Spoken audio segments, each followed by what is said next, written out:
upon you. On behalf of the General Assembly, I wish to thank the Emir of Qatar for the statement just made. I now give the floor to the distinguished representative of the Philippines to introduce an address by the head of state. Mr. President, Mr. Secretary General, I have the special honor to introduce the pre-recorded statement of His Excellency Rodrigo Roa Duterte, President of the Republic of the Philippines.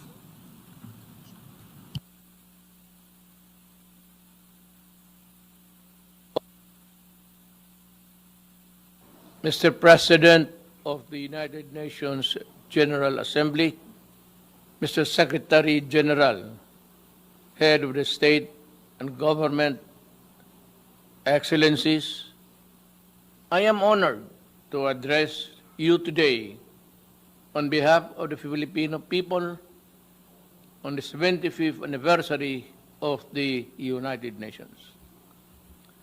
The invisible enemy that is COVID-19 has brought about an unfamiliar global landscape and unleashed a crisis without precedent. It is the biggest test the world and the United Nations face since World War II. While the United Nations has brought relief and hope to so many countries and peoples around the world, it now finds itself saddled by a virus that has taken many lives and wrecked economies and social order. We are at a crossroads. How we address COVID-19 will define our future. For the Philippines, this means putting up all of the peoples of our United Nations at the core of this response. We will need to ask hard and fundamental questions about the vision and mission that the United Nations conceptualized 75 years ago. We need to ask ourselves whether or not we have remained true and faithful to the United Nations principles and ideas. Mr. President, in the light of the realities of the present, the Philippines grieves with all of the families all over the world who lost their loved ones to this horrible virus. We extend our heartfelt condolences. We salute all frontliners who put up their lives on the line even in countries not their own. So also do we honor and recognize the healthcare professionals who selflessly answered the call and to combat the COVID-19 pandemic despite its virulence and unknown characteristics. While each nation has its own strategy in fighting the pandemic, what the world needs are coordinated international plans and efforts to pursue a common purpose. COVID-19 knows no border, it knows no nationality, it knows no race, it knows no gender, it knows no age, it knows no creed. The Philippines values the role that the United Nations plays in its fight against the pandemic.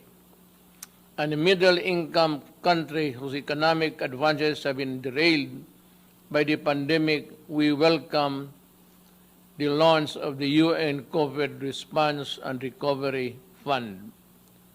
Ensuring universal access to anti-COVID-19 technologies and products is pivotal in the global pandemic recovery. The world is in the race to find safe an effective vaccine. When the world finds that vaccine, access to it must not be denied nor withheld. It should be made available to all rich and poor nations alike as a matter of policy. The Philippines joins our partners in the ASEAN and the non-aligned movement, and in raising our collective voice, the COVID-19 vaccine must be considered a global public good. Let us be clear on this. We can call for a global health agenda with enough resources and policy space for the World Health Organizations. We need a WHO that is quick to coordinate and quicker to respond.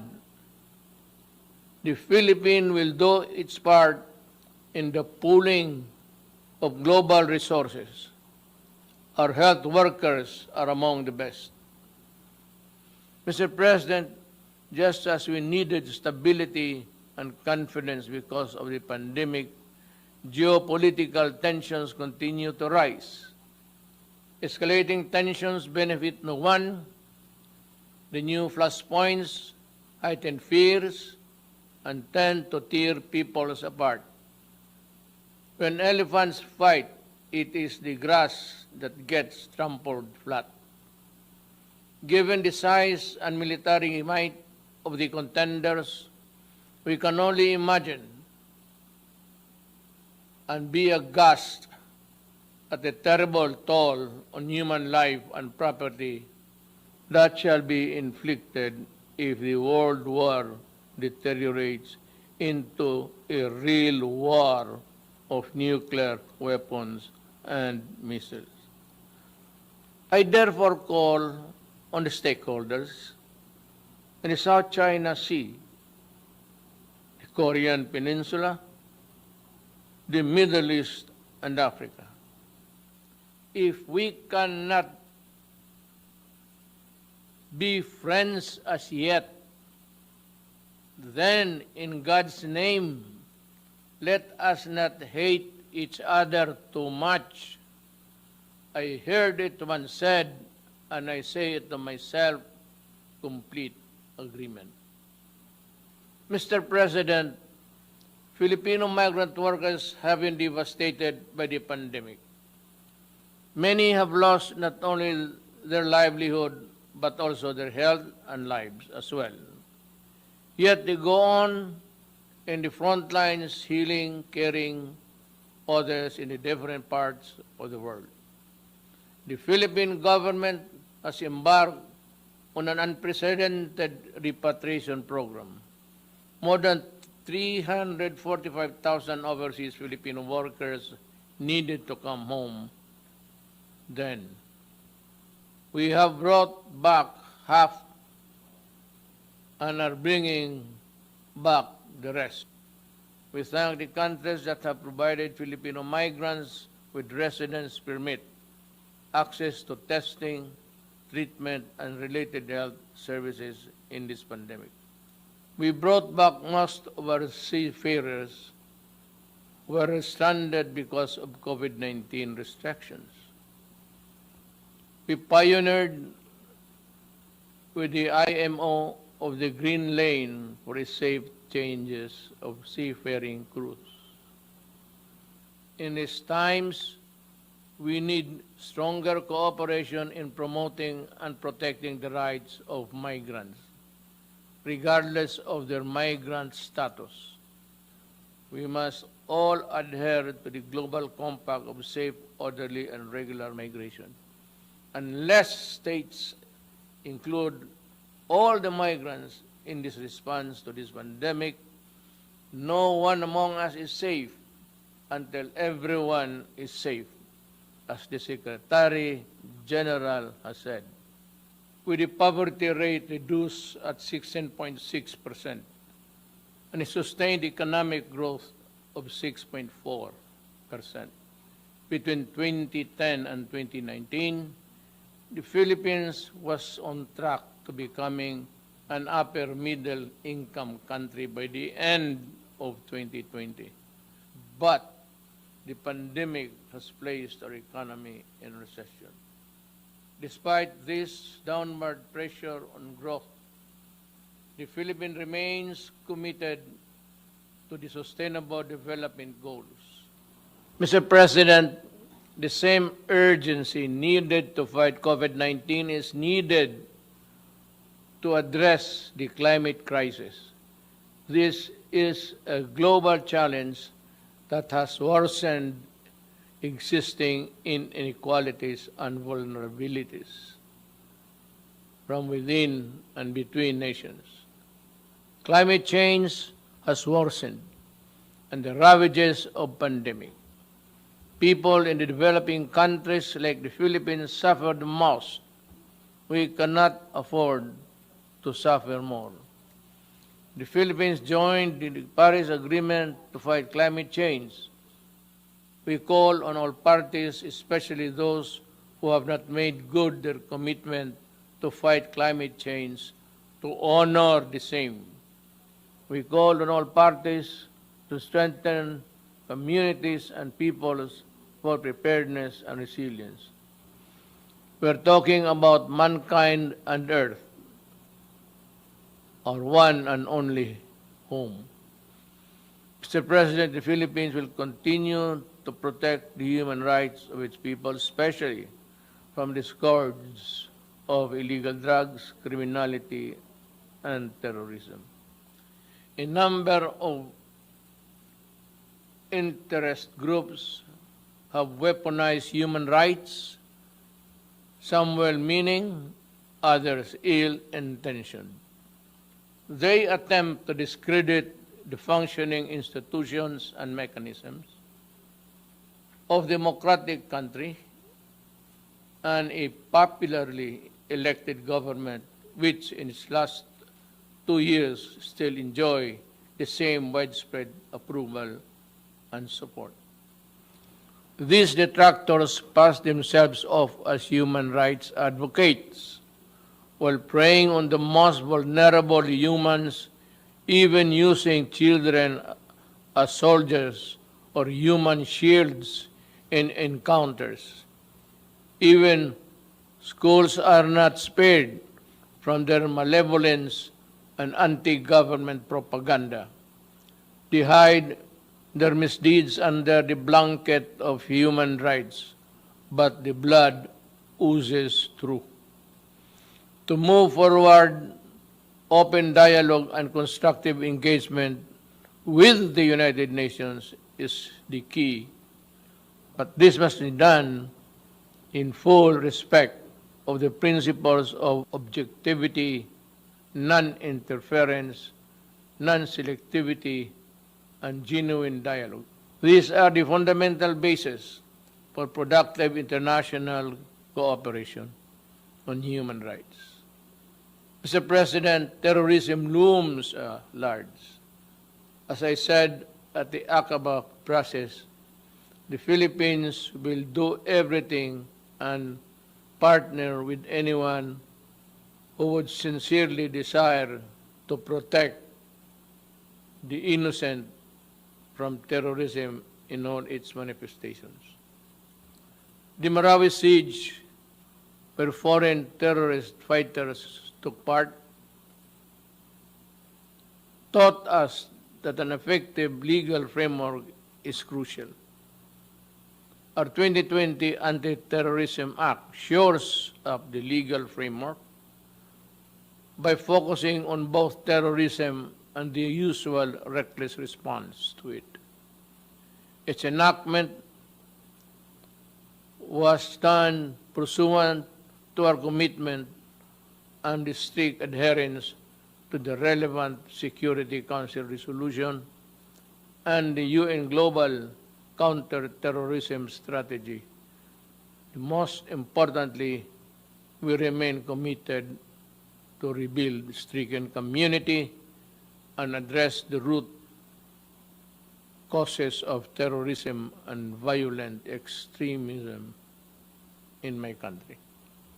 We must remain mindful of our obligation and commitment to the Charter of the United Nations, and as amplified by the 1982 Manila Declaration on the peaceful settlement of international disputes, the Philippines affirms that commitment in the South China Sea in accordance with UNCLOS and the 2016 Arbitral Award.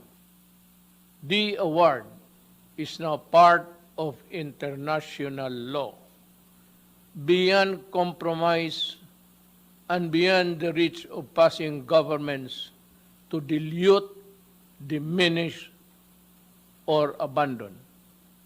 We firmly reject attempts to undermine it. We welcome the increasing number of states that have come in support of the award and what it stands for: the triumph of reason over rashness, of law over disorder, of amity over ambition. This, as it should, is the majesty of the law.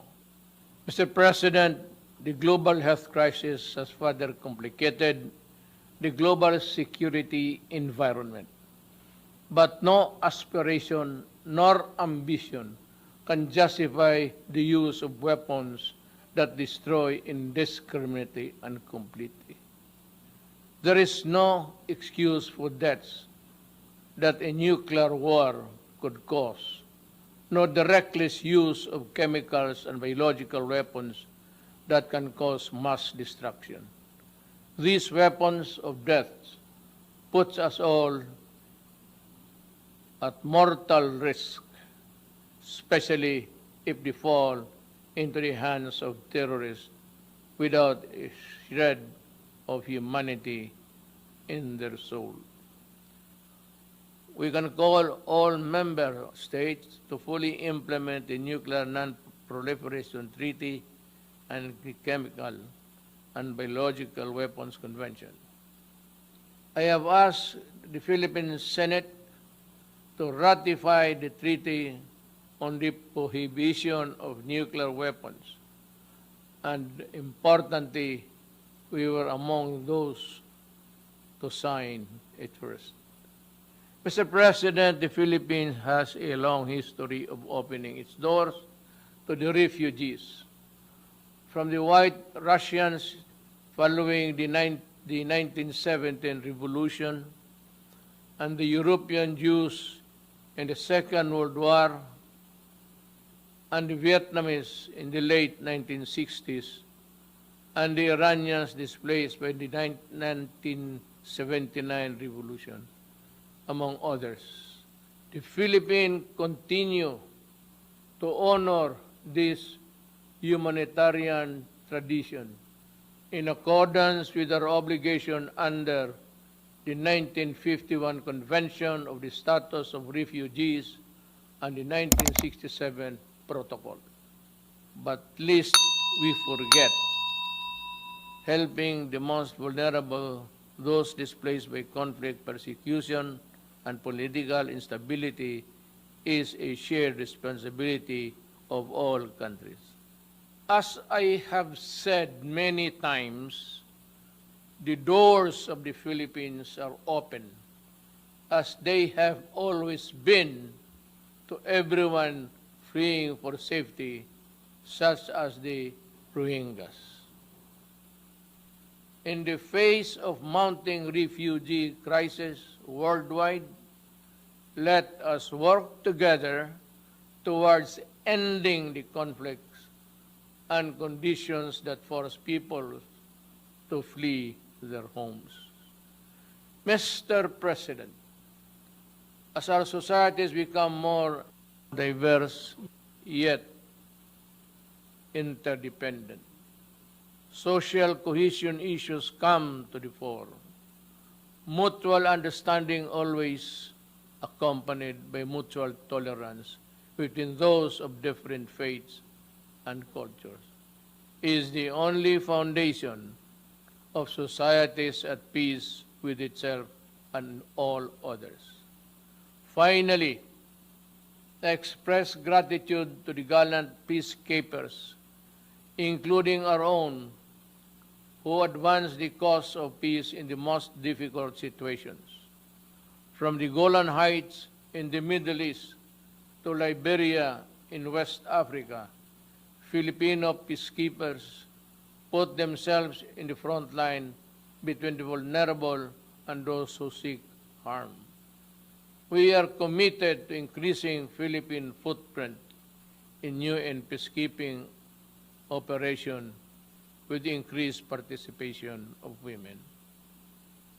Again, Mr. President, to defeat COVID-19 pandemic and other challenges, we must work with seamless unity, which demands complete mutual trust and the conviction that we will win or lose together. We cannot bring back the dead, but we can spare the living, and we can build back better, healthier, and more prosperous and just societies. To this end, we rededicate ourselves to the multilateralism. The UN remains humanity's essential organization, but it is only as effective as we make it. To make significant changes, we need to be bold. We need the same collective courage that finally made the United Nations a reality 75 years ago.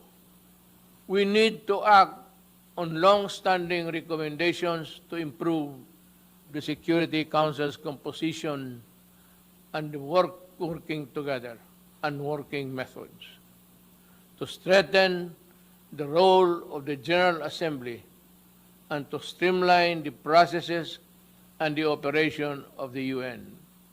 Indeed, to be ready for the new global normal, it cannot be business as usual for the UN. Let us empower the UN, reform it to meet the challenges of today and tomorrow. Let us strengthen it so it can fully deliver its mandate to maintain peace and security, uphold justice and human rights, and promote freedom and social progress for all. After all, we are the United Nations. Thank you.